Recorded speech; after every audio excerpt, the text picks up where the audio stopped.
Learning champurado in 1 minute.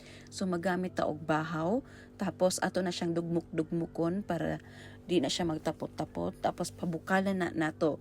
While nagpabukal ta, ukayon na nato siya permik para dili siya mudukot sa ilawom.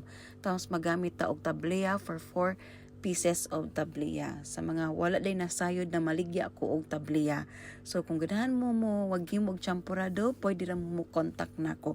Barato hay rata diri, free delivery ra sad.